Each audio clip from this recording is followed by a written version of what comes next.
We know that pre-hospital bloods would save lives. In fact, we believe maybe up to 60,000 lives a year could be saved if there was pre-hospital blood given at the scene. Your mortality increases by about 2% for every minute you're short on blood. So putting blood into a person if they've lost it makes a big difference.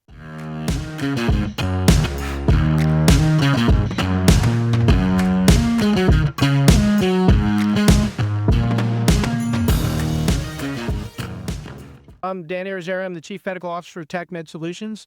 We provide first responder equipment, tourniquets, bandages, high-fidelity simulation for the first responder world EMS, both civilian and worldwide military. And you started in EMS as an EMT, is that right? I did. I started as an EMT basic and then went to EMT intermediate in Birmingham, Alabama. Interestingly enough, Alabama said I had to turn my license in because I didn't get enough continuing medical education because I was in my second year of medical school. Wow. Isn't that something? Nowadays, I think some of those people have passed, but they should have back then. So you went to medical school. I went to the Uniformed Services University where I studied medicine and then went to Fort Bragg, North Carolina for family medicine. And then I was trained as a special operations physician, finishing my career both in serving NATO special forces and then developing simulation for the Department of Defense. Wow. I want to get into that in just a second, but I want to ask, a lot of our listeners ask, if I go and I get my EMT or my paramedic certification, where can I go with that? And so you're one of the few who's been an EMT and went to medical school. How did having an EMT certification either help or hurt you during school? So having an EMT certification myself was very helpful because really in the military, and particularly in special operations and operational medicine, we train EMTs and paramedics and paramedic level people to do what they need to do in very challenging situations. And so I understood the medic perspective before I became a physician, but I also have a son who's a critical care paramedic in the villages right now. So I've actually watched him go through training as well, and I have a good understanding of how that operates. Wow. When you were a special operations physician, did you have to go through like all of the training that the other operators go through? So I didn't go through special operations operator training because it wasn't my job. But I was often on the scene with them or supporting the medics who did go through the operative. So I provided them the head skills, the hand skills, and the heart skills to be able to do what I would do in combat. Okay. And you said something about you did something with NATO? Yeah, the challenge, I worked with the Delta forces and our NATO allies and partners. And one of the challenges that they had was they had different laws, different scopes of practice, different abilities to do different things. So what we did in NATO Special Forces was we built a simulation center. It was a standardized platform process that they had to test themselves against. And if they couldn't take care of the casualties when they realized where their gaps were. And that led to the certification called the NATO Special Operations Combat Medic, which is almost a paramedic skill level to be a Special Forces medic in NATO. Wow, that's really impressive. So you're doing something with blood products now, is that right? We know that pre-hospital bloods would save lives. In fact, we believe maybe up to 60,000 lives a year could be saved if there was pre-hospital blood given at the scene. Your mortality increases by about 2% for every minute you're short on blood. So putting blood into a person if they've lost it makes a big difference. So what our company has done is we've created the capability to provide you expertise in terms of an easy button for establishing a pre-hospital transfusion program. We give you the expertise to connect with the different nodes that you have to connect through an EMS system and plan a full systematic approach to this process. We provide the equipment for that, and then we provide the education process for that. And the education process is both an AI-driven online platform as well as high-fidelity simulation. We use the AI platform using a kind of a Bloom's taxonomy-ish concept. We use the AI platform to give you your head skills and your heart skills, those decisions skills. And then we use the high-fidelity simulators, the trauma simulators to give you the hand skills. That's an amazing system because I've heard how difficult it can be if you're in small town, rural EMS, or even a big urban EMS system, and you want to get this implemented. So you've created the system. Yep, we can help with small town agency, partner with them and take them through what they'll need to do, and then create a timeline for you, a reasonable timeline for that, and then gate that system so that we can coach them until they're ready. Now, we're at the Texas EMS conference. Oh, we're doing it all throughout the United States. The company is headquartered in Anderson, South Carolina, Okay. but we make our mannequins in Petaluma, California. We have an office in San Antonio, Texas. I happen to be in Orlando, Florida, where our thermal division is. We're developing a cooler that will transport blood. What's the number one thing that stops an agency from implementing a blood product? Being able to get a blood product in the first place. So you help them partner with blood banks, or where else? It might be a hospital, it might be a blood bank. It's really the first step. You have to get the blood, and you have to coordinate getting the blood, and through that process, the easiest piece is the equipment, to be honest with you. Sure. And then the second hardest piece is training the team to be able to use the blood. There's training that has to happen at every level. So if you're going to have a program, you have to have strategic, operational, and tactical training.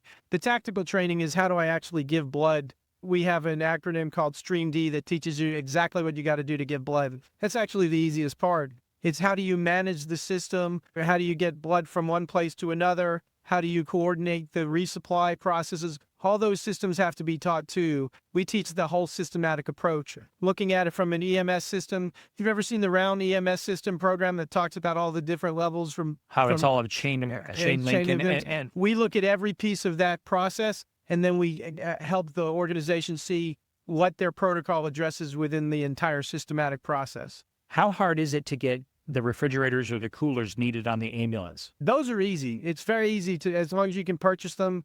The question is, how complex of a system do you want? Do you want a system that's relatively inexpensive but doesn't give you the monitoring that you might like, versus something that's more expensive but that would give you fuller, more effective monitoring? And really, the monitoring is most important in terms of watching the blood temperature and maintaining that temperature so that you can give blood back to an agency that's given it to you in case you don't use it. So we don't really want blood to just go one way. If an agency doesn't use it, we don't want them to waste it. Mm-hmm. Since you can only keep blood roughly 21 days on average, it could be a little bit longer depending on some variables, but roughly 21 days. Most agencies will keep it for 14 days, and then they'll give it back to the agency and switch it out. And so that way the blood doesn't get... So EMS holds it for 14 days, they give it back to the agency, and then they can use it within that 7 days, and so it's not wasted. That's right. Yeah. And meanwhile, they get a couple more units, and those are tracking wherever they need to go, and then they might be utilized. Sure. If there's an agency out there with questions, what haven't I asked you that they would want to know? I think the biggest thing is, it is easy to think that I can just take people's protocols and take what other people are doing and just buy some equipment and I'll be able to do this. It's a lot more complicated than it would seem to reproduce, because everyone's system is very different. And doing it in a rural system is very different than doing it in an urban system. And there's a lot of politics associated with this whole process. There's a lot of legalities that have to be addressed in this whole process. And there's only about 350 agencies in America today that can do this. There's about 10,000 agencies that should be able to do this in the country. So we're on the start of this, but it will definitely save thousands and thousands of lives if we can give free hospital blood at the point of injury. Do you have a case study or a story that you could share with us where somebody's life was saved because of this? Yeah, there's a couple. So there's two organizations. The Prehospital Blood Transfusion Coalition is a great website that you can learn about case studies that are going on. There's also something called the Spark Academy, SPARC Academy, and they are a group of people that I work with that are teaching this. There's a great story about a young girl named Izzy, and this is interesting too because it's not just trauma. In Izzy's situation, this is trauma because she had a tonsillectomy, but in her situation, she started having hemorrhage from her tonsils, but her father, who happened to be a chief in the department, recognized, one, that she was going into hemorrhagic shock, and two, that his department carried blood. So he called 911 and said, bring blood. And they literally resuscitated his own daughter with that things. And that's the take-home point to there is it's not just trauma, it's GI bleeds, it's maternal hemorrhage. So yes, trauma is a really important piece but it's really hemorrhagic shock. And I say you got to stop bleeding, get blood. Yeah, absolutely. I love that story that you just shared. It's like sometimes you end up saving yourself. And there was an example many years ago, the Austin airport put AEDs in when they weren't everywhere. The person who's instrumental in getting them put in the airport ended up saving their own life. They walked through TSA and they went into cardiac arrest. And it was the AED that was on the wall that saved their life. And it was absolutely amazing. He was either a paratrooper or What'd you say at the start of this? That's God right. protects. Paratroopers and fools, I got both of those, Ted. That's great. If somebody wants to know more about how you can help them, how can they get a hold of you? Yeah, so you can go to TechMed Solutions, Blood to Go. Okay. TechMed Solutions, Blood to Go. Just look that up on the internet, and that will take you to our website. And there's a place where you can put your information in to reach out to us. And we'll set up a 30-minute consultation with the organization and help them get a sense of what they should be doing. We'll be able to give them a rough order of magnitude of what it will cost, start to end, and then go from there. This is really great. This is going to save a lot of lives. And we'll drop the links to the websites that you mentioned in the show notes in the description. So Yeah. Thank you so much for what you're doing. The one thing I would say to add to this and what you do, which is really important, is what we're doing right now is we're catching agencies with EMTs and paramedics who are already trained and trying to catch them up.